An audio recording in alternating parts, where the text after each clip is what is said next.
has your mic on.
Tony, can you hear me?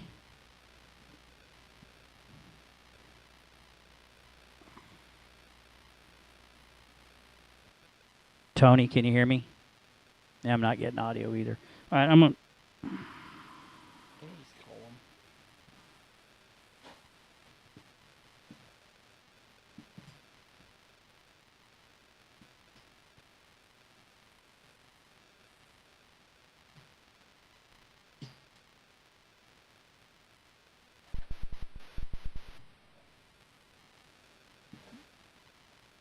Tony, can you hear us?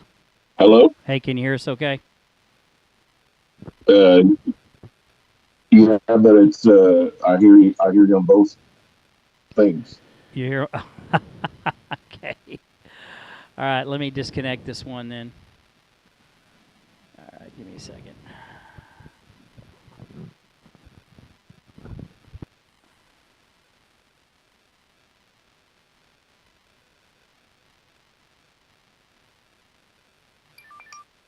All right, let's try that. Can you hear me okay now? Is that better? Still there? Hang on. Do I take the Ninja off? Yeah, just take it off because I can't get, for whatever reason, I probably need to start a new room, and here in a minute I may try to do that while you and KC are on together. I used the room from last week, which I used that one from the week before when we did it, and it worked just fine, but for whatever reason, I've got settings. I don't know. I think I jinxed y'all. I think I jinxed y'all's podcast. Yeah, you're fine, man. This happens. It happens. We're still new in this bit. You know, I've got a Windows program, and I was told that it is very difficult to get OBS and video in Windows. You can do it with the Mac, but you can't do it. You can do it, but it's just there's a lot of hiccups, and I'm seeing it. Although 2 weeks. Well, good Lord, man, you need to be a Mac guy anyway. Yeah, that's what everybody tells me. Definitely. That's what I hear. Because it certainly would be. You're using Mac, right? When you started out talking about. Yeah, when you started out talking about Windows, I thought, okay, I think I located the problem. Yeah, well, I pretty much figured it out, and known that I've tried to do this multiple times on Windows, and it comes out the same every time. So it's like it's funny, it'll work, and it's like all of a sudden Windows decides it's not supposed to, and it just stops, just quits working. And 2 weeks ago, am I supposed to be able to see you guys or no? You should have been able to see each other, and it's a program. It's a free program, but I've been doing a lot of research on it. In fact, we tried to do this. Am I? Do what, Tony? Not right now, Tony. Am I supposed to be able to see you? No, you can't see us right now, and I don't see you either. All right. Yeah, you don't even have to use your audio cam if you don't want to. You can see us. I mean, you see us now? You see us now? Okay, you took it off. Yeah, I've just got you running off of. No. Yeah. That's okay. I'll turn. Yeah.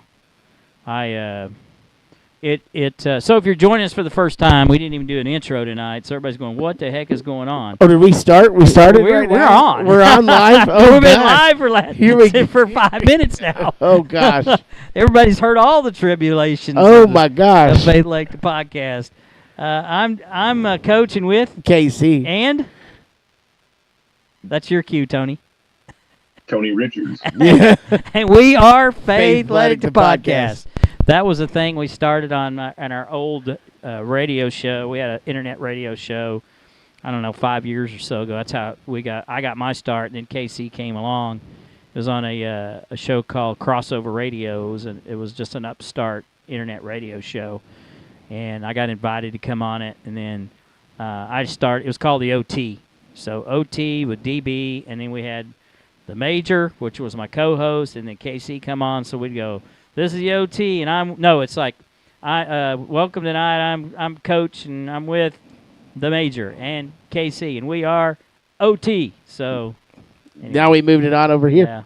So then we went, they told us we had a 2-hour show when we started, and it come to find out when I started to go back and looking at our old shows, they cut us off after an hour.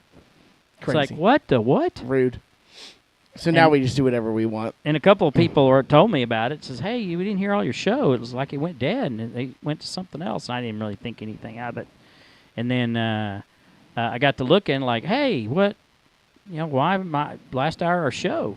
He goes, well, who told you to go 2 hours? I said, you guys did. And then Casey and I kind of saw the writing on the wall, so we just started our own thing. Yep. But we got Tony here tonight. We do. Tony Richard, tell people, Tony, I don't have your picture up because I thought we were going to have, give me a minute and I will. I thought we were going to have some video, but tell people about who you are, what you do, and why you're here. Did we lose you? Well, I think the problems the last time that we were on, and so when we came on the way we did, I'm sure everybody probably thought, "Oh, Tony must be on the show tonight because there's problems on the podcast." No, so, it's like that every week.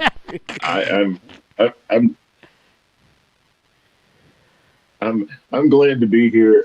I am a wrestling historian. Yes, and I'm writing a book on Dory Funk Sr. right now. I got my platform that I utilize is called the Pro Wrestling Time Tunnel. I've got a Facebook group. I have a daily history newsletter that I write that people subscribe to. I've got a podcast of my own called the Pro Wrestling Time Tunnel, and once a week I interview a author of other pro wrestling history books to talk about their pro wrestling history stuff that they're working on, and then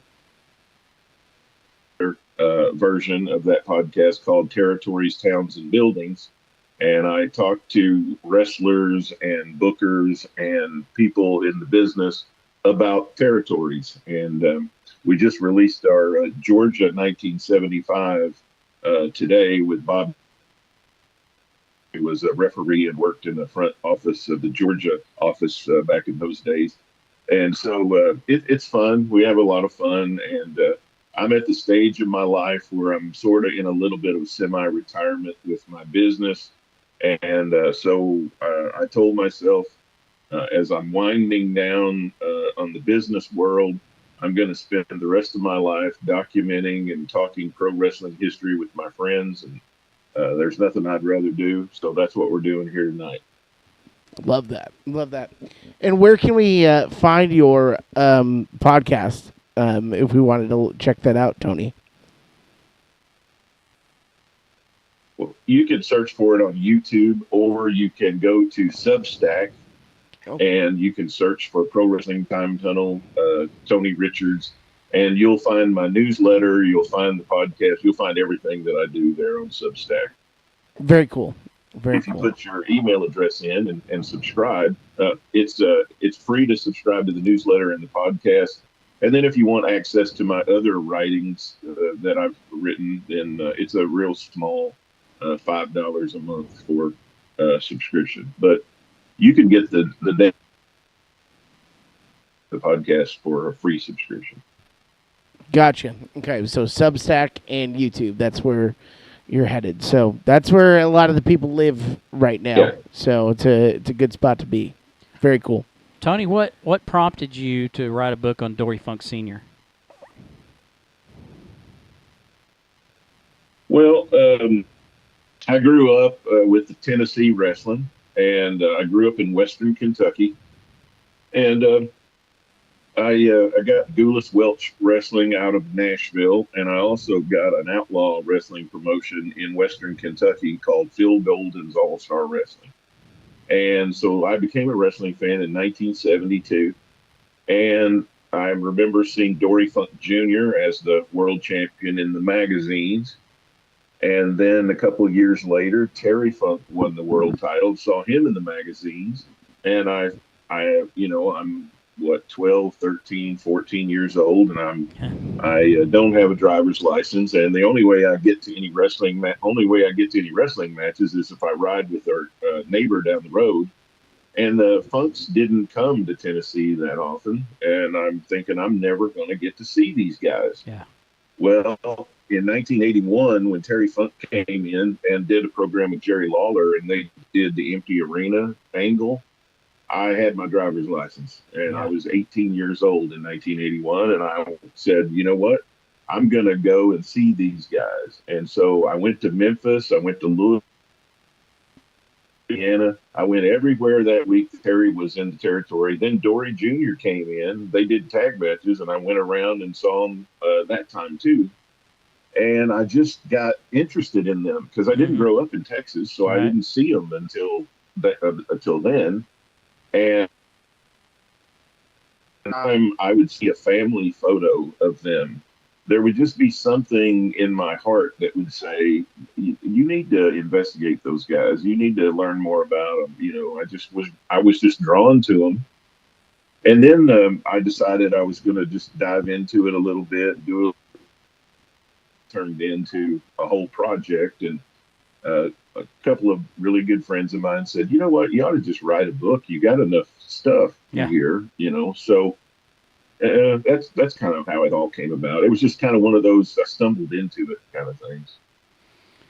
Well, I've maintained for a number of years that I don't think any of the Funks get enough credit for their contribution to professional wrestling. And when you see these programs on A&E and Vice TV, you barely hear them get mentioned unless Mick Foley's on or somebody from that era, and there isn't a whole lot of them left. I mean, Dory, I don't even know how audible Dory Funk Sr. is now, or Jr. is.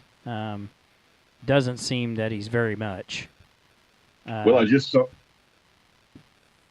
Well, I just saw him. I just saw him this weekend at the St. Louis Pro Wrestling Hall of Fame. Did you talk to him? We had a chance to. What's that? Did you get a chance to talk to him? Oh, of course. Yeah, Yeah. I saw him 3, 4 times. Yeah. And he he's in his mid 80s, Mm-hmm. and he was tired from the trip Yeah. and everything. But I mean, I'm afraid anything I say will be perceived from people as being negative. Yeah. So Yeah. I mean, he's just, he's a soft spoken guy anyway. He is. I mean, that was supposed. This past weekend was supposed to be his last public appearance, Mm-hmm. and you can imagine. I mean, he's been doing this his whole life, Yes. and I think he deserves time just to break. stay home and Yeah. relax. Yeah. And so I was glad I got to see him, but I also thought I bet he'll be glad when he gets home. Yeah, he's got to be tired. I mean, he's still in demand. I mean, I know that Marty gets requests for interviews for him.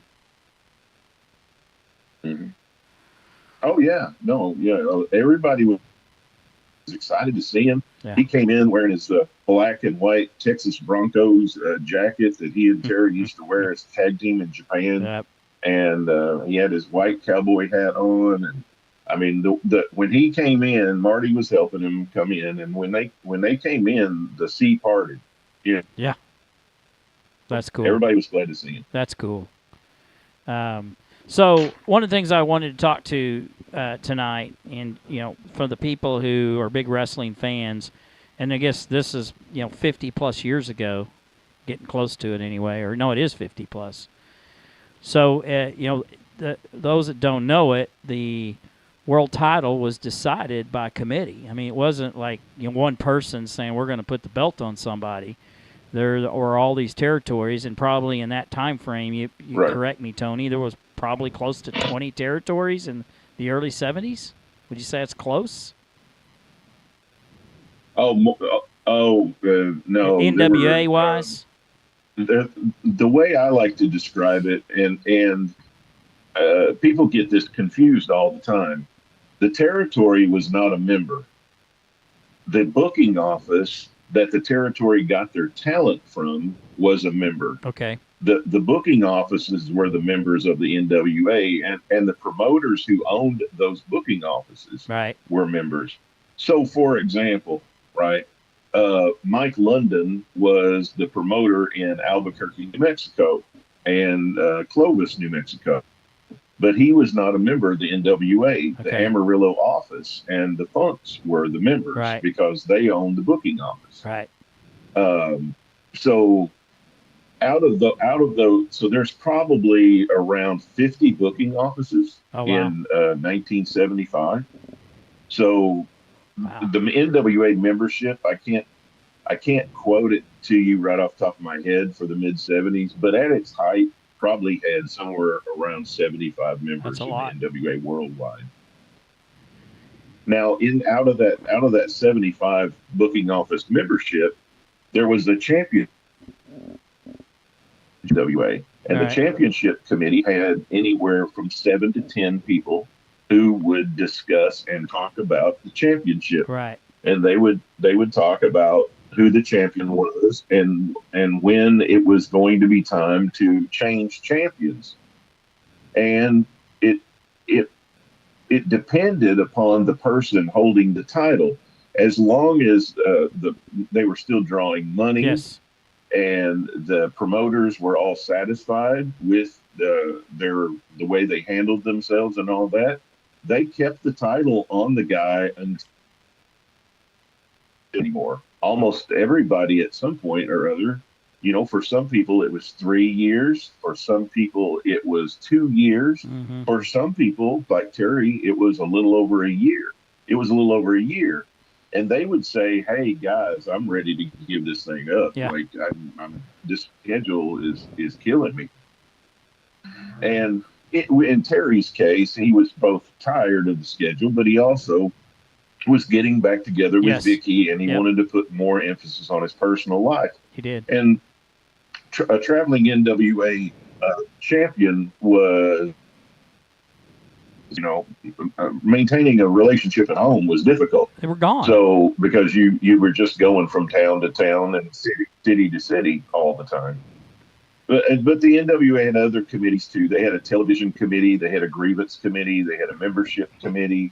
If somebody applied for membership, it would go to the membership committee, and those 7 to 8 people on the committee would decide whether or not to admit someone as a member. So they did everything like a large organization would do through committees of people in their membership, and the championship committee was one of them. So 72, Junior had pretty much expressed interest to step down as the world heavyweight champion. They also had Jack Briscoe in waiting. Felt like that he was kind of ready to take on the role. Based on what I've read and what I've heard, I don't think anybody thought that Junior's didn't still have the same drawing power, mainly because of the feud between him and Briscoe.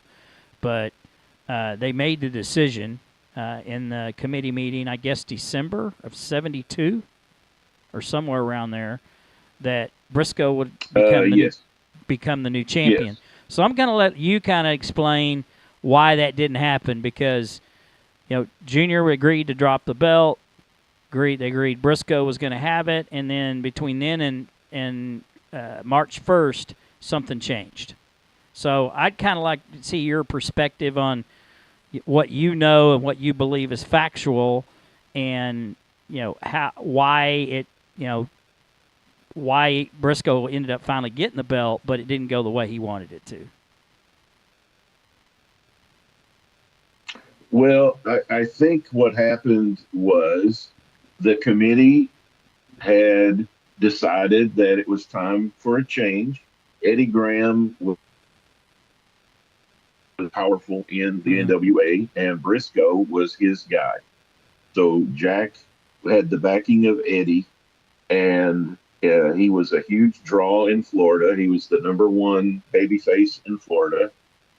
And Eddie had really gone to Jack to have the title. And the committee had decided, yes, it's time to, Junior had had the title for 3.5 years. And it was time to move the belt over to Jack.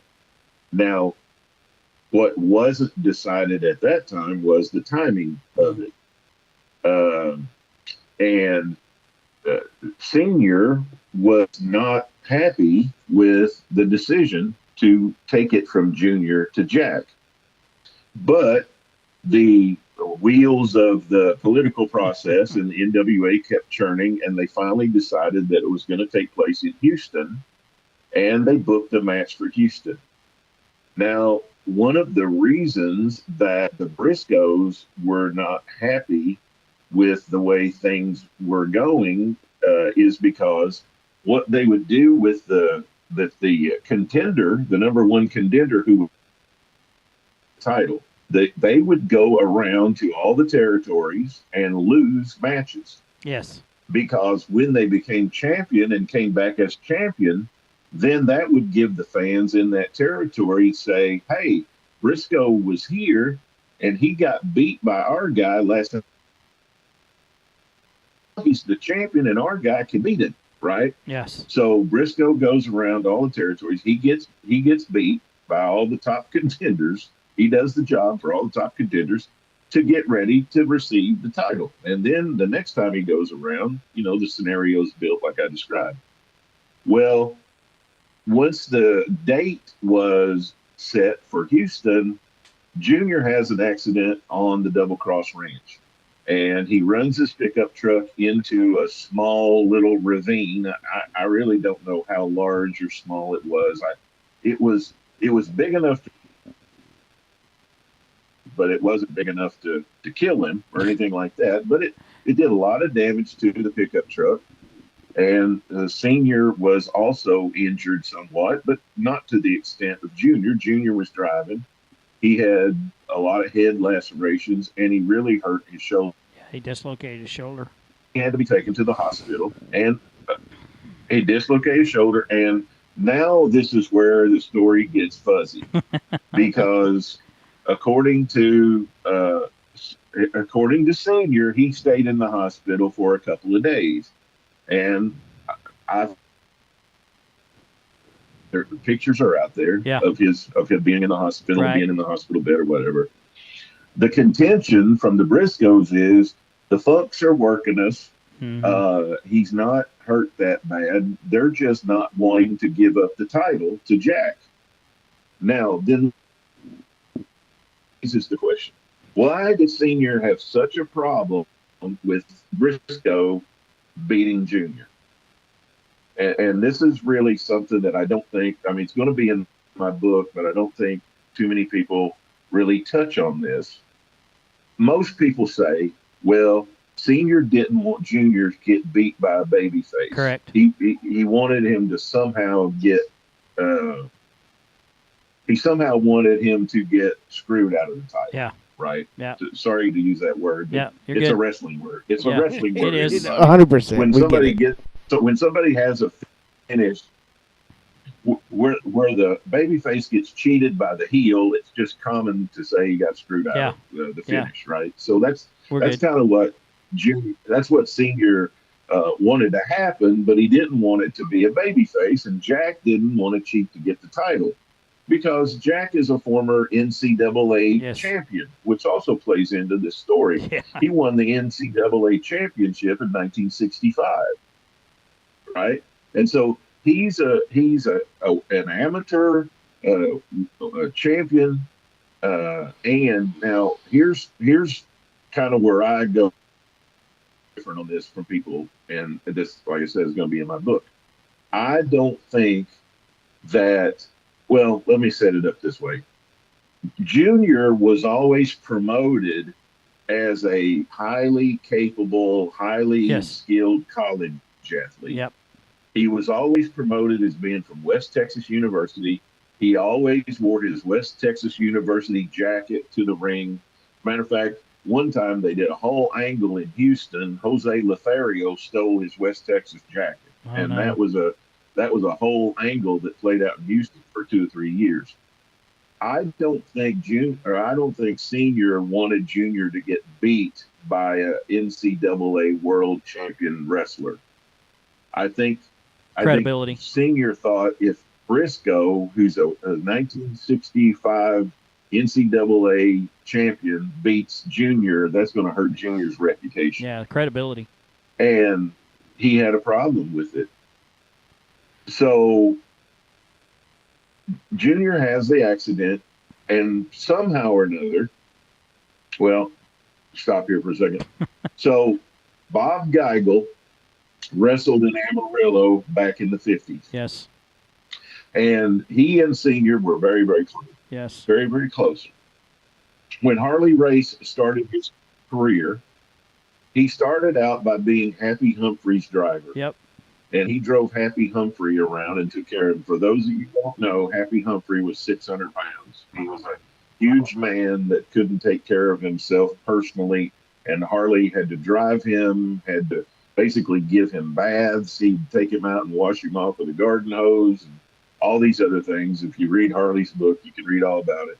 But anyway, he brings Happy Humphrey through the territory in Amarillo in the early 60s, and the folks take a liking to Harley. Yeah. And then he comes back, and he's a mainstay in Amarillo through the mid 1960s. One of the top heels. Well, when Junior wins the title in 1969, Senior wants to travel with Junior, and he wants to go on the road with him and be his second in the corner. And they worked a lot of angles and a lot of programs with Senior's involvement with Junior with the title.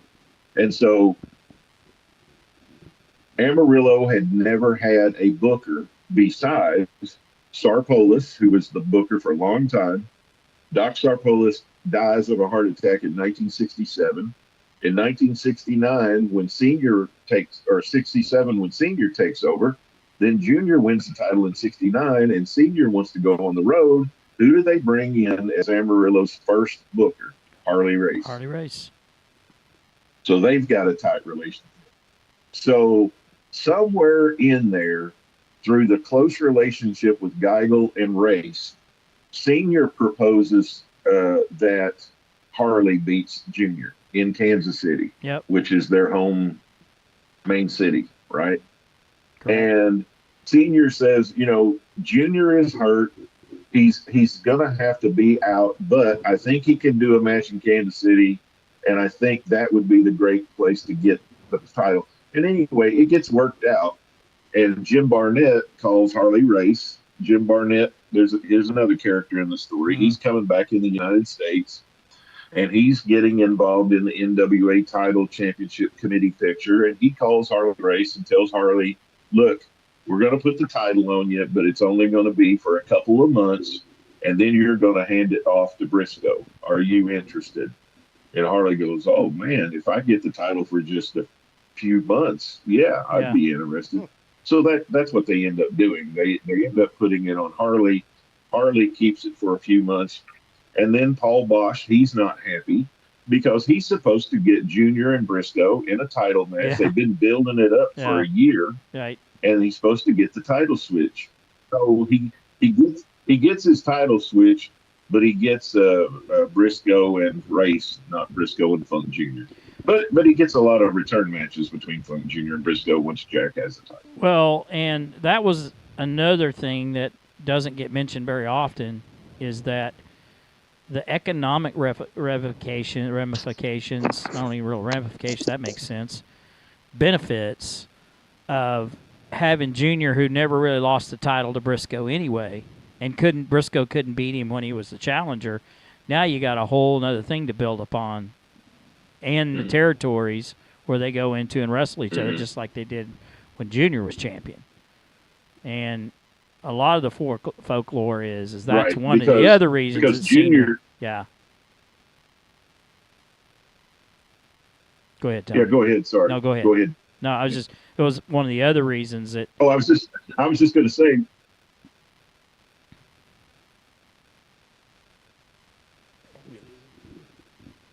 Yeah, I was just going to say that Junior did beat Briscoe when he had the title, but Briscoe never beat Funk unless it was a DQ. Yes. So you're right. They did have reason to have good draws in returns. Correct. For that. So, do you believe there's it? And look, I was in Amarillo. I never doubted for 1 second the story wasn't true. Of course, I was being sold an angle as well because I didn't know any better when I was 12 years old. But do you believe that Junior actually had an accident? I do. I do too. What I don't know is the severity of it. Yeah. Like, yeah, I'm pretty sure the accident happened. Yeah. And I just think, uh, Senior took the opportunity. Hey, we've got this accident here. What can we do with it? And he kind of thought this was a way to get what he wanted, which was Junior not to lose to Jack. Yeah. And I think he manipulated the situation. I don't know how hurt. I don't know how severe. I'm sure Junior was hurt. I don't know how severe it was, but it played into everything that Senior wanted just perfectly, because even with Race winning, they had the out that Junior was hurt, that he came back too early, and that he shouldn't have been defending the title, but the NWA forced him into it, and that's how Harley won.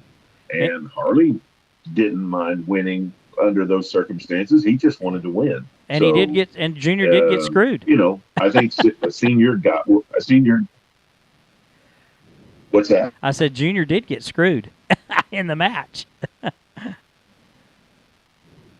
Have you seen the full match? Yeah, and it was more, it was more of an athletic screw job. Yeah, like it wasn't that Harley cheated. Oh, he did. It wasn't that the referee did something wrong. It was that's true. Junior was athletically injured. Yeah, and shouldn't have been wrestling. You may have not. So it was kind of the perfect situation. I don't know. They don't have the full footage of the entire match. They have it chopped. So all you're seeing is Ray suplex him and pin him. So seconds before that, the ref gets bumped and he's on his back, and Junior jumps off the top rope with a body press. He has Ray's pinned for like 7 seconds, and the referee gets up, counts 1, 2, and Harley kicks out. Well, that's when Junior turns his back to ask, "Hey, what happened?" And Race, hits him from behind and suplexes him. So that was they don't show that on YouTube. Weird that that's still an angle that is so common that happened at a WrestleMania this year with John Cena. Yeah, there you go. Where it's like, we're gonna do the old. I think that's what talking about current times. Like, that was my frustration. Yeah. This year is like, they took every cliche story that has happened, and that's not cliche then. Like, that's a great story. Yeah. But now it's like, it's so funny to talk about, just turn it into modern wrestling. All of these things that are taken from the territory days that kids have no idea that this is a huge thing, a huge angle back then.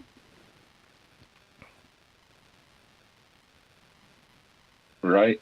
Absolutely. I was frustrated with that finish at WrestleMania 2. To say the least, it was terrible. It was probably the worst ending to a WrestleMania of my lifetime, easily. But I mean, I'm frustrated with the whole John Cena thing. Me too.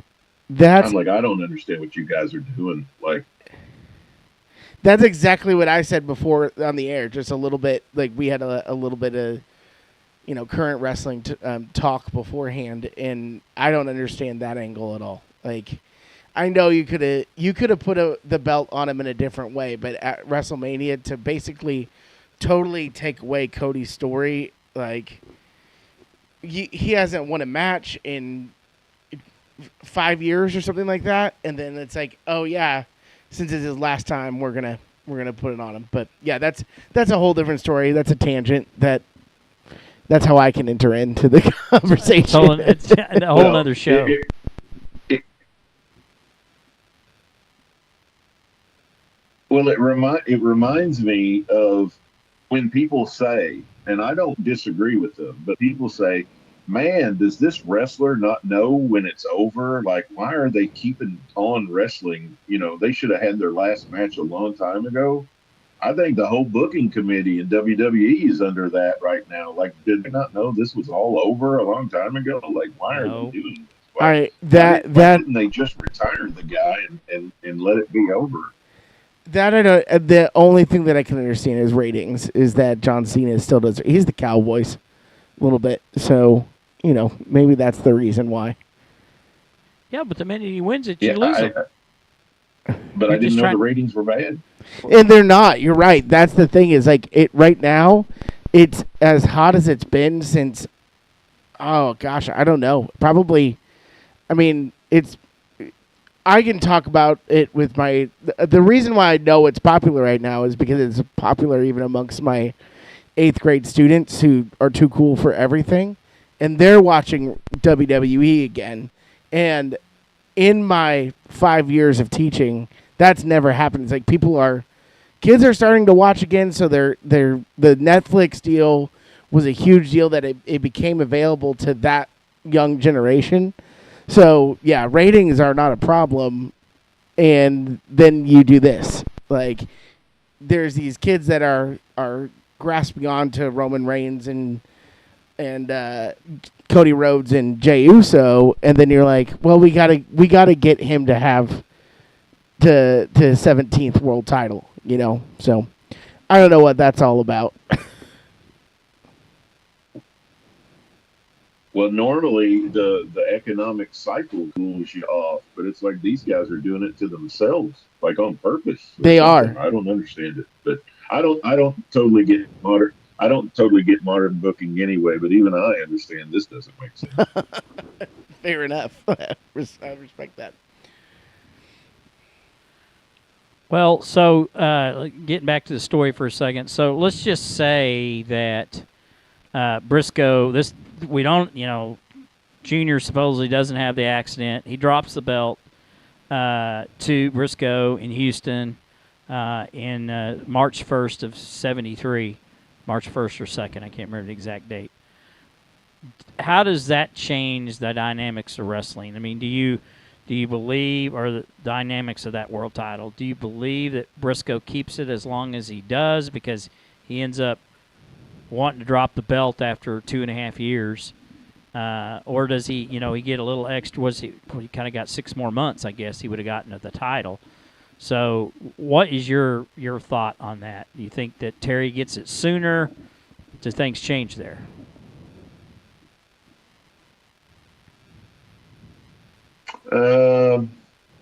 I don't know. I mean, it happened about the time, as far as him giving it up, it happened about the time that I would think a normal human being would give it up. Yeah.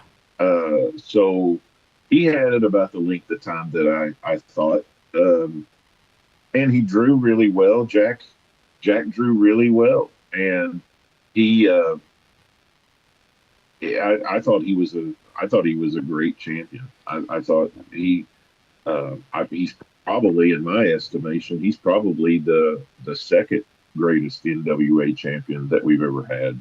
And that's because he knew how to work, and he knew how to leave opponents strong. He knew how he knew how to go into the ring, take on an opponent, and that opponent had more credibility than before they worked with him, which was part of, back in those days, that was part of being the champion, is that you had to leave the local talent strong to come back and wrestle them again next time you came through, and also for that promoter's business to stay strong.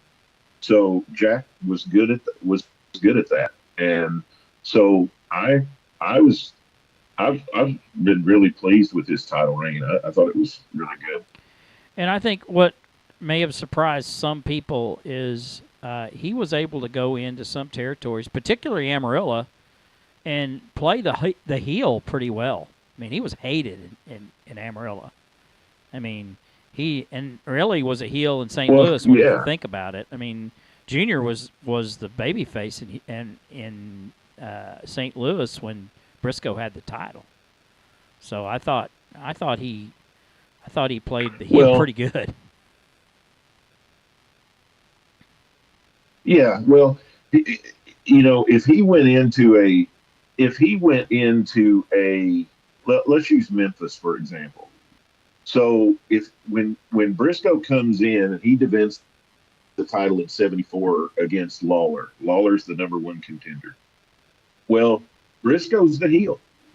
Because even though Lawler's the heel, he's their heel. Yeah. You know, the people in Memphis, even though he's a cheater and he's a loudmouth or whatever, cheater and loudmouth, like they totally wanted their guy to win the title. Yeah. And so almost everywhere he went, when he went up against a baby face or a heel, whoever the local guy was, the only place that didn't happen was Florida. Yeah. Because in Florida, Jack was, He was their hero. So no matter who he wrestled in Florida, Jack was going to be the hero. But if he went into Amarillo and he wrestled Dory Jr., well, he was going to be the heel. If he went into Portland and he wrestled somebody, he was going to be the heel. If he went into Dallas and wrestled heel, because no matter who he wrestled, whoever the local guy was, he was going to be the one the fans wanted to win. They wanted to see a title change. That's an interesting.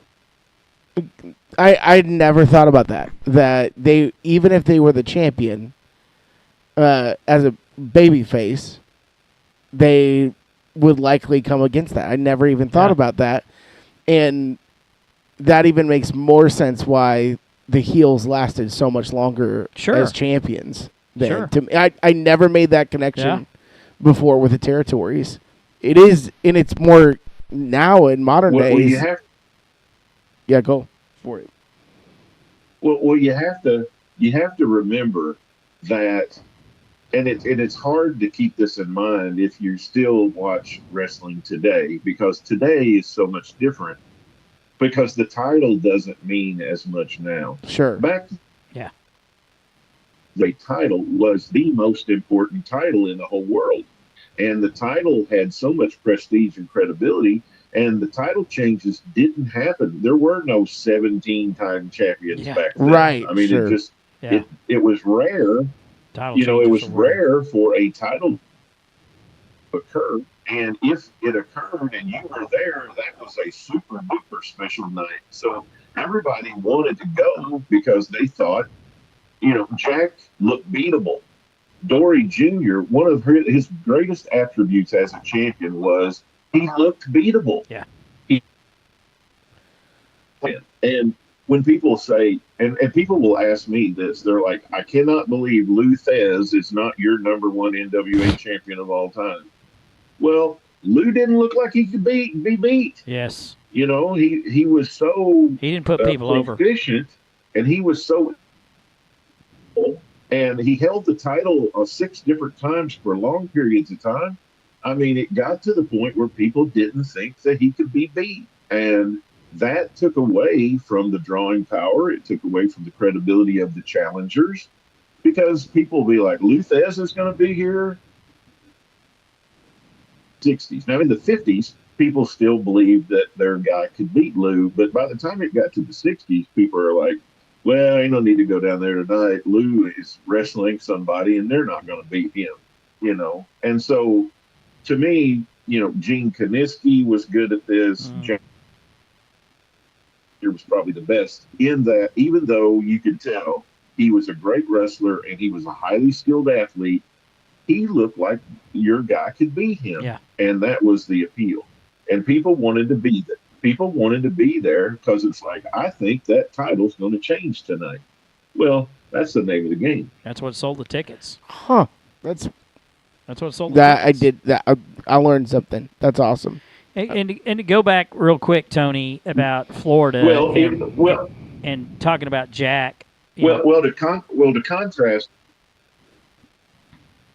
contrast it, don't lose your thought there. Yeah, go. To contrast it, did any of you tune in the other night? Did you really think Randy Orton was going to win? No, absolutely not. Yeah, and see, we've lost that. Yeah, we've lost that. That's in the days, and I can't help it. I'm an old school nostalgic guy. Yeah. But I still wish that we weren't all so smart and that we actually thought that Randy Orton could win that match the other night. Now, that's not to say that people didn't tune in, want to see it. Obviously, they did want to see it. But I just wonder how many people kind of in the back of their mind thought, I don't think, I don't think anything's going to happen here. And then you throw all that screw job finishes stuff on top of it. And I just thought, man, you guys are going the wrong way. Well, but that's just my opinion. They've kind of lost the art of the storytelling to that effect. I mean, everybody knows somehow somebody's going to get screwed. It's happened so many times now; they believe it's going to happen. So, so you were saying about Florida? Well, you were talking about how Jack was the baby face in Florida. So we went back into Florida. He was the guy until the night the crowd turned on him against Dusty Rhodes one night in '74. The crowd literally, I think it was the Armory. I don't remember which night. That was Dusty. Yes.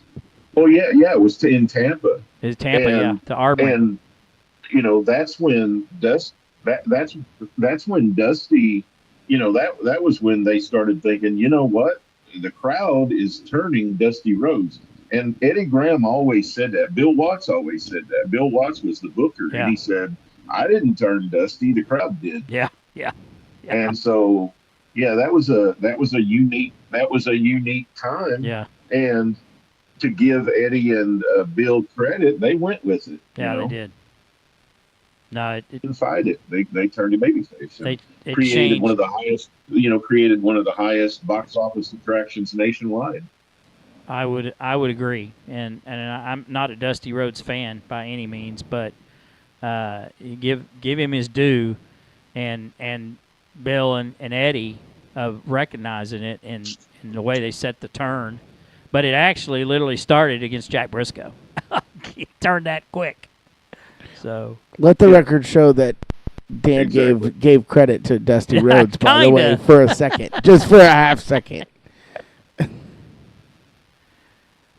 Well, baby, I dine with kings and queens and eat pork and beans. What can I say? Seems I've heard that before. Yeah, don't get me started on my Dusty Rhodes impression. I got Dusty Rhodes and Casey over here. So, we have Lou Holtz join us from time to time. If you know that Lou Holtz is on our show, right? Would you like to hear him? Oh, no. Go do it. Yeah. We got, hold on. Of course. Lou, what are you doing here, buddy? Talk to us. Listen, I'm just talking about wrestling here right now with my friends. We were talking about old Dusty Rhodes and Dory Funk Sr. and Junior, excuse me. And then, just having a great time here. So there's that. That sounds familiar. We did a whole segment on that about last year. But I think go ahead, Tony. Sure, go ahead. No, go ahead. Oh, I was just going to say I'm so thankful that I got to experience that period of time. Yes. And I was right on the tail end of it. When I started becoming a wrestling fan, Junior was the champion. And then I got to live through the Briscoe years, the Terry years, the Race years. And I'm just thankful that I got to experience that as a wrestling fan, because it was a different time and things were different, and the title had so much more prestige, and the title was the thing. And you had to be a guy who to raise your talent level up to match the title. You didn't put the title on a guy and make the guy. The title made the guy. Yes. And the guy had to live up to the prestige of the title to get it. And the championship committee only ever considered, when they started talking about changing the title, there were at the most would only ever be 3 guys in the conversation. I mean, they didn't have 10 guys, that they would talk about. It'd usually be 2 or 3 that they'd talk about. Who were the 3 they were considered when Junior was voted in? Do you know? I don't know if there were three. Um, I think Junior might have been the only person that they considered. Um, I know Harley was in the conversation, but Jack had so much more of a head start, and mainly because Jack and Junior's matches when Junior was champion. I mean, they were Dory Funk Jr. versus Jack Briscoe is the premier money selling match of the 70s. Agree. And once they got that program going, once they got that program going, everybody kind of figured, okay, well, we can get another 3 or 4 years out of this by just switching the title to the other guy. Yeah. Take the names out of it. It could be wrestler A and wrestler B. Yeah. But this program is so good and they're so awesome. Once we do the title switch, we can get another 3 years out of this. Yeah. So that was kind of what was in their mind. So even though Harley was a young guy who had the stamina to do it, had the willingness to do the schedule and all that, it wasn't in the forefront of the discussion. Now, when Terry took the title from Jack, it was pretty much Race and Terry were the two people they were talking about. Yeah. And the committee actually was going for champion, but Junior was pushing. Junior was on the committee, and he had made the decision that he was going to push for Terry to get the title. So he brought his name up for discussion, and Fritz von Erich was the president. The president of the National Wrestling Alliance was a part of the committee always, and Fritz von Erich was the president of the National Wrestling Alliance, and he was also elected at that same conference to be president. And so it got down to, I think it was 5-4 in favor of Harley. Yeah. And then Fritz von Erich called Mike LaBelle. Yes. Mike LaBelle was the promoter in Los Angeles, and he was on the committee and was not able to attend the meeting. So they called him to get his vote. And when they called him to get his vote, he voted for Terry. And then it was tied 5-5, and Fritz was the tiebreaker, and he cast his vote for Terry. Yep. And that's how Terry got it. So I read, and I don't know if this is I don't think it was in Junior's book, but it may have been in Terry's book, that Hiro Matsuda was considered when Junior was voted, and that was the only other person. But I don't know if I read it in one of their books or read it in Harley's or Jack's. I don't remember, but I thought he was considered. And they had quite a program as well, Junior and Matsuda. Yeah, yes, they did. You typically, though, once you've held the World Junior title, which Matsuda won in 64, Correct. I believe. Yep. Once you've had that title, it would have been very unusual to win the heavyweight title. Yeah. Just because Danny Hodge, who held the World Junior title more than any person alive, was never considered for the heavyweight title. Neither was Angelo Savoldi, who was a great World Junior champion and had a great was senior who held the World Junior title. So I don't doubt that that's true, but I would have been surprised if he would have been seriously considered for it. Well, I can tell you, Hodge and Junior had some great matches. I saw one of them in Amarillo one night, and it was one of the best matches I ever saw. It was incredible. Yeah. Well, they had a three-way thing going there for a few years over the World Junior title. Hodge, Funk Sr., and Savoldi. Yeah. And those were fantastic matches. That Danny Hodge's dad got so upset at Angelo Savoldi at the stockyards in Oklahoma City that he jumped in the ring and stabbed him. Yep. That's crazy. Yep. That's not smartening up the kinfolk, huh? Now I can tell. No, you just didn't do that back in those days. Uh-uh. I can tell you something that really changed the complexion of the NWA world title picture, though, probably more than anything in the whole history of the title, except for the Orville Brown was going to be the unified champion in 1948, and Lou Thez and Orville Brown were going to unify the two titles, the National Wrestling Association title and the National Wrestling Alliance title. And Orville Brown had already been decided to be the champion, and he had a car accident outside Kansas City. Yep. And so they ended up putting it on Thez. But the only other one that really changed the complexion of who would be the champion was the Buddy Colt airplane. Oh, crash. yeah, because he was being considered. Because there is no doubt in my mind. Oh, yeah. No doubt. Yeah. I mean, man, he was a heel out of this world. He could work. Yeah. And he had already worked through most of the territories. And if he doesn't have that plane crash in February of 75, I'm not sure he doesn't win the title at the end of the year instead of Terry. You know that, or at least when Terry gets done with it, he gets it. It's a toss up between Harley and Buddy. But Buddy Colt would have been a champion if it hadn't been for that plane crash. He had every bit of the moxie that Buddy Rogers had, and talking about how the champion the proposed champion would go into the territory to lose because they were going to set him up as possibly losing the belt when they come back around as the champion.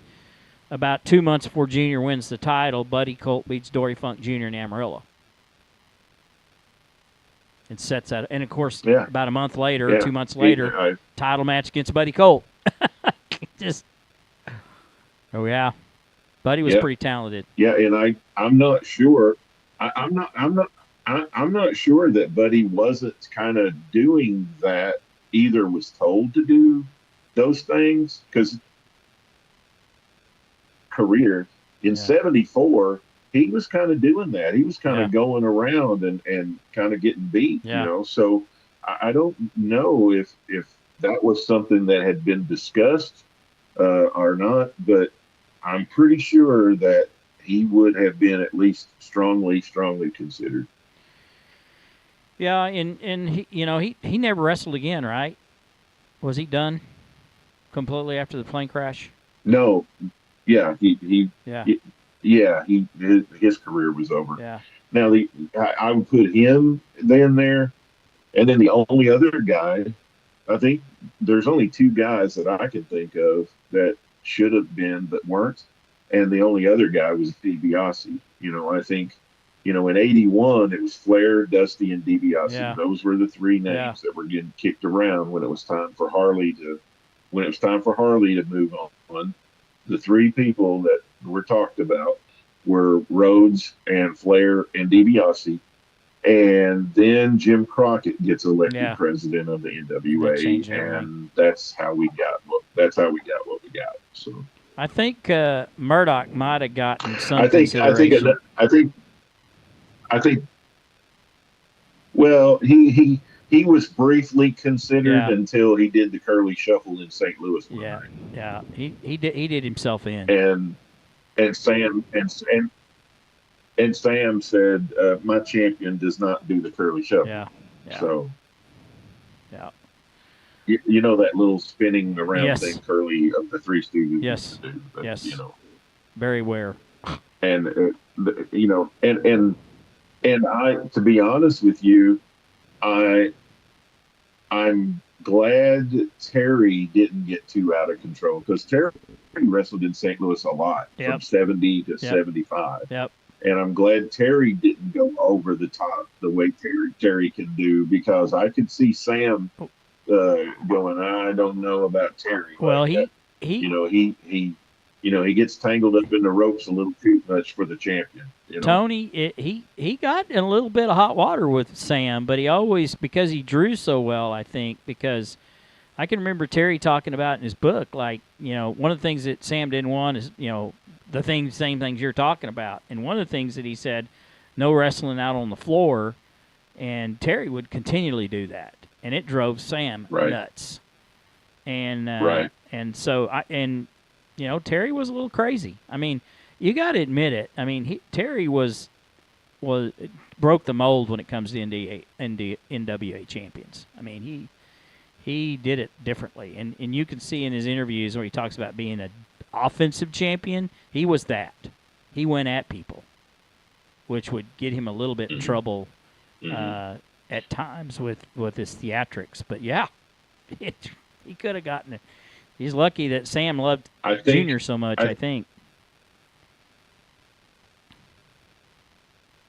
I think the other thing that happened with DiBiase, besides Jim Crockett, I think Sam Mushnick decreasing in power and Jim Crockett increasing in power probably did not help DiBiase because he never really worked the Carolinas that much. Yeah. And the other thing was he got in a little bit of trouble with Barnett because when he was in Georgia,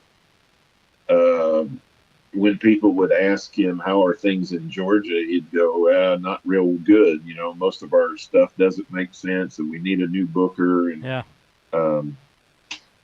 so Barnett didn't like that. He wanted everybody to talk about Georgia like it was the royal kingdom of pro wrestling. And Ted never did that. And I think that probably got under Barnett's skin a little bit, which probably didn't help Ted politically in the NWA. And plus, Ted hadn't done any heel work yet. I was just going to say, I do think that Ted and Buddy are the two that should have won the title. Yeah. And obviously, you're referring to stuff probably in the more territorial days, because another one that probably changed the dynamics later was Magnum TA's accident, but that was beyond the territory days.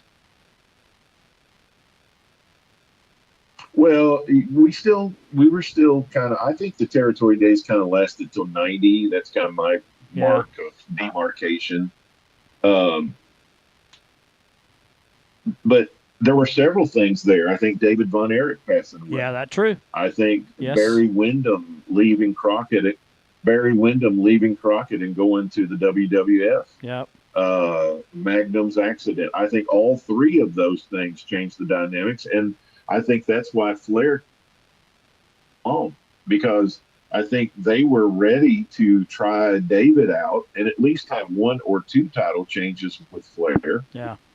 And after David Von Erich, I think Barry Windham was kind of the next chosen person. And Barry works in Carolina for a couple of months and says, I'm not making any money and I'm not going to be patient enough to wait this out and wait my turn. Because really, if you look at where Magnum TA was, that was Barry's spot. Okay. Barry was supposed to be that number 2 babyface in the Carolinas. And when Barry left, Dusty went and got Magnum. Yeah. So if you look at the Magnum push in 85, 86, that was supposed to be Barry's push. I did not know that. I guess But Barry left. Dusty went to Mid-South and got Magnum. Yeah. And brought Magnum in to replace Barry as the number 2 babyface. And Dusty was, I will give him credit, he was trying to create somebody to take his place. Yeah. But for whatever reason, they kept getting setbacks. And so when they Barry didn't work out, then Magnum had his car wreck. He didn't really have a backup plan. That's how Ron got it, Ron Garvin. Yeah. And Ron was not going to outdraw Flair, so they had to put it back on Flair. He was terrible. They kept going back to Flair out of necessity. They couldn't find anybody as over as him by that time, so they couldn't really put it on anybody else. It didn't work. Well, that's the reason they had to turn him back to turn him to babyface.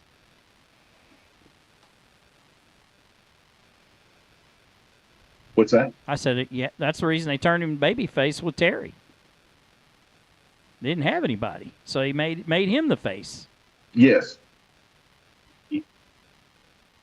Yeah, that's right. So, they had a couple of young guys there in the 80s that would have been phenomenal, but it didn't work out of these extenuating circumstances. You know, I always think about it could have been fun. They had two Yeah. or three. You know, they had Barry, they had David, they had Magnum. They had three guys there that could have taken the NWA into the mid '90s, Yeah. but it just didn't work out. You know, and I think, man, Dusty had the plan for 87, 88, 89, and 90, but once those things happened, it all went to, crap. It's hard to maintain that longevity. So before we let you go, Tony, who are your top Well, five? if you don't have, yeah. Who are your top five NDA champions of all Sorry, time? what's the question? Who are your top five NWA champions of all time? So I would put Dory Jr. as one. I'd put Jack Briscoe as two. I'd put Lou Thez as three. I'd put Ric Flair as he is five. Who was five? You cut out on us. And that's Gene Kiniski. Oh, really? Harley Race not even the top five? That doesn't mean that Harley wasn't great. I don't know. I just when you get to 4 and 5 and 6, it's so hard. close. It's I hard. mean, 4, 5, and 6 you can change around. Honestly. But it's about. It was about the way the finishes were done. It was about being beat. And honestly, I do believe that's why they did the Tommy Rich switch. Is I think part of the reason they did it. I think there were two reasons. I think one reason was that Tommy Rich over like crazy as a babyface. Yeah. If he doesn't win it at some point, he loses his credibility, and fans stop coming. Yeah. Because after you get to a certain point and fans believe that you're not going to win it, well, the match doesn't draw anymore. Yeah. So things accomplished there. One, Tommy wins the title, and even though he doesn't keep it for very long, he proves he can do it, which re-energizes the fans into believing that, well, if he did it once, he could probably do it again. Yep. So I'm going to keep coming. He done it once. I think this could happen. And the other thing was, it showed Harley was beatable. Yeah. I mean, with the exception of Giant Baba in Japan, Harley didn't lose the title in the States. And after from 70, what we got, 77, 78, 79, 80. Well, Dusty beat him down in Florida one time for a short period. For a week. But he doesn't, he gets to the point where he kind of like Lou Thez, he's invincible, and fans don't think he can lose. Yeah. And that's why I wouldn't put him higher. That's the only reason. That's a good point. I mean, believe me, I got nothing but I got nothing but respect for Harley. It's a good thing he's not alive now. I love his wife, and I love his son very much. They're awesome people. Tony, it's a good thing he's not alive today and not listening to this program, because he'd chase you down and beat you down. He might. I don't know. I mean, we've had some of these discussions when he was alive, because I mean, he lived over here 70 miles away from me. Yeah. Had his training facility over here in Troy, right, Missouri, and I did have the opportunity to sit and talk with him many, many times, and we had lots of discussions about the title and what it meant and how prestigious it was and what it meant to be the champion and all. So, I'm not sure he wouldn't disagree with me. I mean, I think he would agree with me on some things. Well, I agree with your number one. I don't know. And so let me give you my Flair rationale. Okay. You want to hear that? Yeah, please, because I don't put him in my top five. Yeah. So I would have had Flair maybe higher, except that I thought the Four Horsemen gimmick cheapened the title. Uh-huh. And when the champion needs help from 3 or 4 people to keep the title, I think that cheapens it, and That's why I don't have him higher. Would we really have Luthez and Dory Funk Jr. and Jack Briscoe as a high place if Jerry Briscoe ran in the ring every match No. and helped Jack keep the title? No. We wouldn't. If Terry, continually interfered in Junior's matches, I mean, you want to know how over Dory Funk Sr. was in Japan? Oh gosh. He just made a move like he was going to cheat, and the fans went crazy. They did. They hated him. He didn't have to really cheat. Yeah. He just had to make a move like he was gonna cheat, and the fans went nuts. Yeah. And the fans in Japan didn't typically go nuts. Yeah. They definitely had a love-hate relationship, and it's interesting to see the transformation of Terry and Junior from basically just despised and hated, and probably because of Senior when they first started touring Japan, to being just absolute national heroes over there by the time it's all said and done. I mean, it didn't take long. So what would you guys' list look like? Well, I would agree with you on Junior. Number one, I would probably put Race number 2. I would probably Briscoe 3, Thez 4, and I don't know if I wouldn't put Terry in there just because of how he changed the dynamic of the world champion. It gets hard when you get to 4. Yeah. It is. I don't know if KC has an opinion. No, I really don't. I didn't have that group. So if I were to best get on lore alone from you guys, it's Dory and I'm not going to make a top 5. Let's just say that because I didn't get to see him in person. But all my stuff that I've learned is from Dan and watching Terry Funk on YouTube. Really, so. Well, Tony, I mean, 2 guys that hardly ever changed their moves in the ring were Luthez and Ric Flair. I mean, Thez's moves were pretty much the same, and you didn't see them because they weren't on TV as much. And Ric Flair had the same move. I mean, his matches were all the same. You go back and look at Jack Briscoe and Dory Funk Jr., you can't find any 2 matches the same. Yeah, and I would agree with that from 81 to 84. Okay.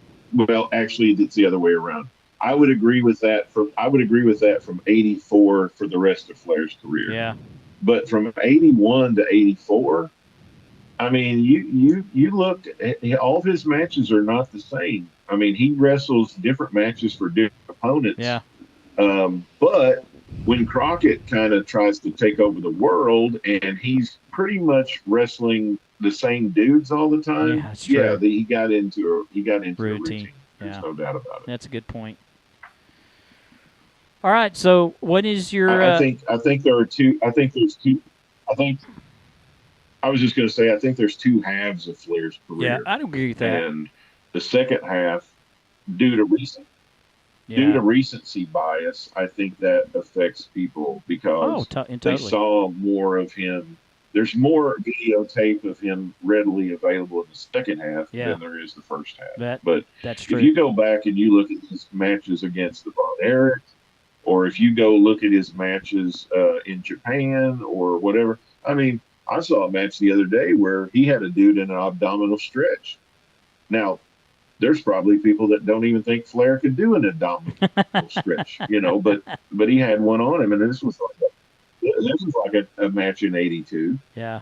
So he did vary it up more in the first half of his career, but in the second half he didn't. Tell us when you're planning to release the book on Dory Funk Sr. Well, my deadline is June the 1st of next year. Okay. And I'm coming down to the end of the research part of it. I've only got about 3 or 4 more interviews I really want to do, but I've already started the process. And so by the time I finish the research and I do some revisions and work with an editor and some of that, and I think it could come out before that. But Okay. my conservative deadline is June 1st of next year. Well, And the other thing that's kind of happened here is I've had people encourage me to write another book, and so I've kind of started the research process on that too, which has kind of slowed me down. But I'll get it done by June of next year for sure. well, I can't wait. I want a exclusive autograph copy. Well, uh, I, we can't have seniors autographs, so the No. only one you'll get's mine. I don't know what That's that's fine. worth. But That's fine. I'm good with that. you definitely can have one. All right, sir. So for those joining us tonight, we have wrestling historian Tony Richards on our program. We apologize for the technical issues. We fully intended on having his live face on our show tonight, but we just got the audio. But the content was amazing. Tony, we appreciate you coming on. And any parting words before we let you go, sir? No, I just really appreciate you guys. If you want more of my work and you'd like to get a daily history newsletter, you come over to Substack and you subscribe, and you would get a daily email from me with some pro wrestling history for that day and other assorted things that I'm thinking about that I like to write about. Yes. And you'd also get subscription to our podcast. And so we're also on Facebook, Pro Wrestling Time Tunnel, and you can follow me on X at Tony Richards 4. Very good. All right, Tony, we appreciate you joining us tonight. I know you're on the road traveling or have been, and we appreciate you taking time out to join us. Thank you, sir. You bet, man. Yep, I'm getting up in the morning. I'm having my last meetings here on the road, and then I get to head home for a long, relaxing Memorial weekend. So I'm looking forward to that. And I just want to say, too, that I so appreciate you guys for doing this podcast.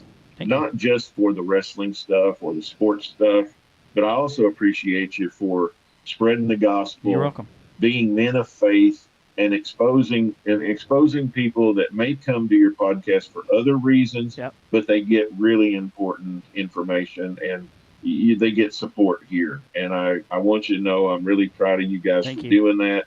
And I support you all the way. And anytime you'd like anything from me, you just let me know and I'll do my best. Well, I'll tell you what, the next time we have you on, you can do our devotional.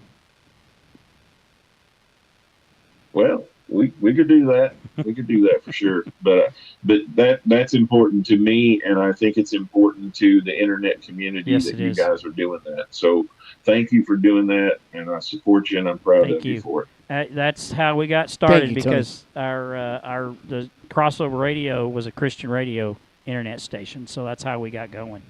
Is they also had some gospel shows, but they also did sports, and that's why we kept the theme with Faithletic. We just kept that process going. So thank you for letting us know. Well, we have a whole lot of fun talking about wrestling and wrestling history and stuff that's going on and sports and all that. But really all that stuff's temporary. You guys talk about things that are eternal, and those are the things that are really important. Thank you, Tony. Appreciate you saying that. Yes. Man. God bless you, sir. You bet. All right. Have a good night. God bless you. Thank you. God bless you, boys. Thank you, Tony. Yeah. See you later. Right. Bye-bye. Great show. Sorry about the technical issues we're having. Great for him to have that comment at the end. It's good. It's great. To get recognized. I did pull out a quick devotion if you want me to. Before we get there, we got to talk about Thunder for a second. Oh my gosh! Hey,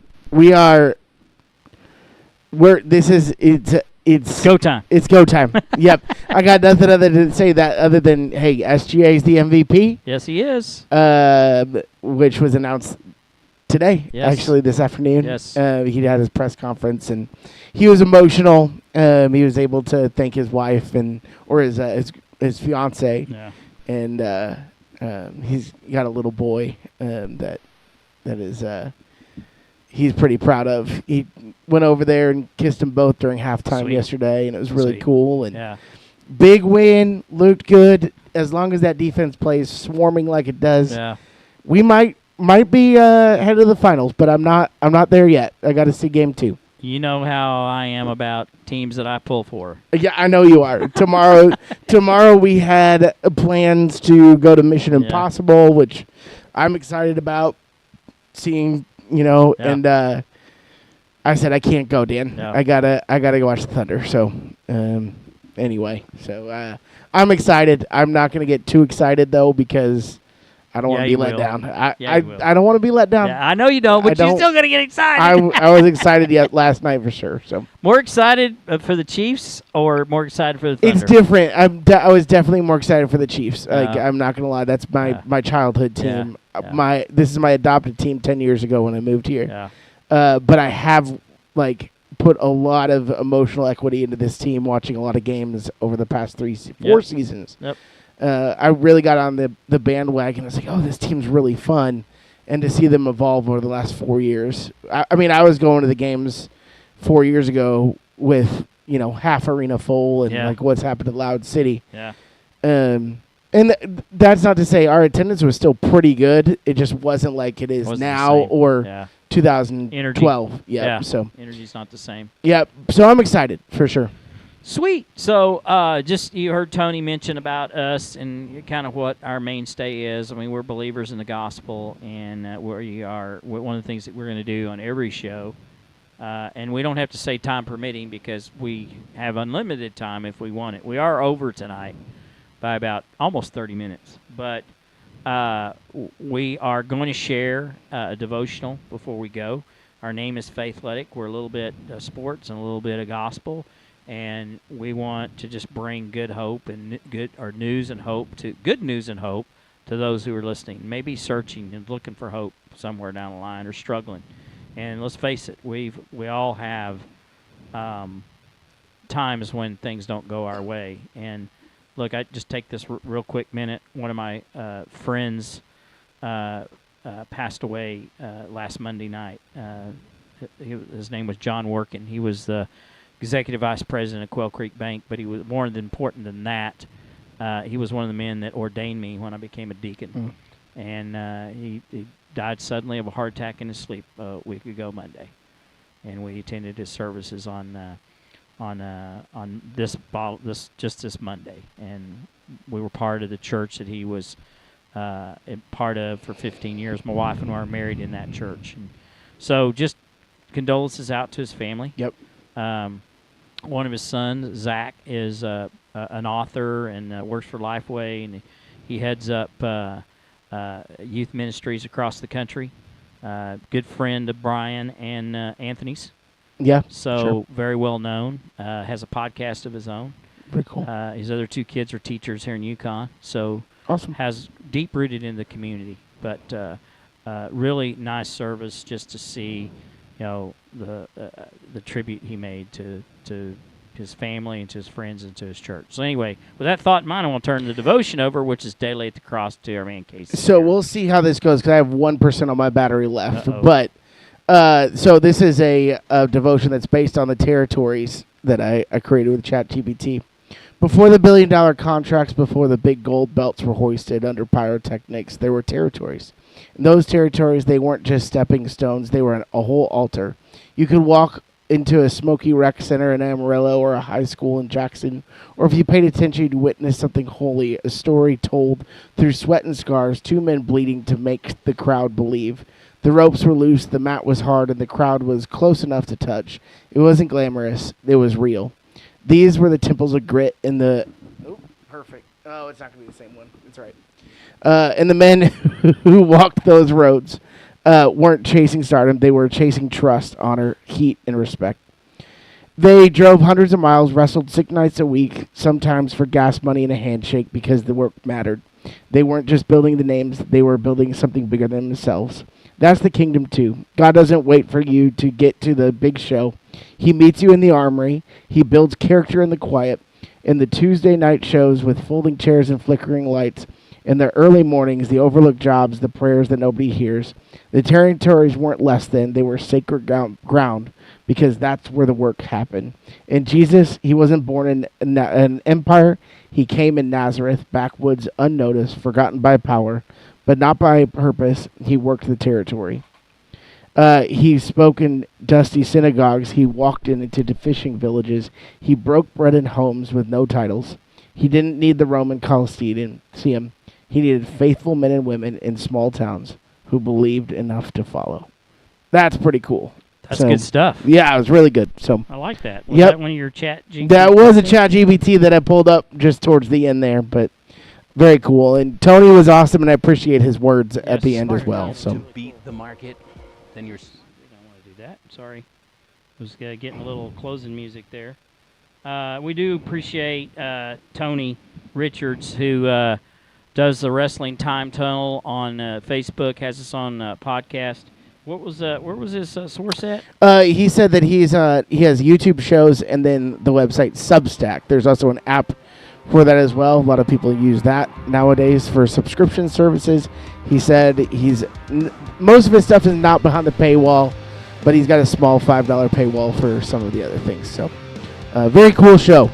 Very much fun to listen to. Yeah, he's got so much information, and you do too. Yeah, well, yeah. I haven't done as much research. Mine has been actual experience. Sure. Especially when it comes to the Amarillo territory, and he's actually gone and talked to some of these promoters himself.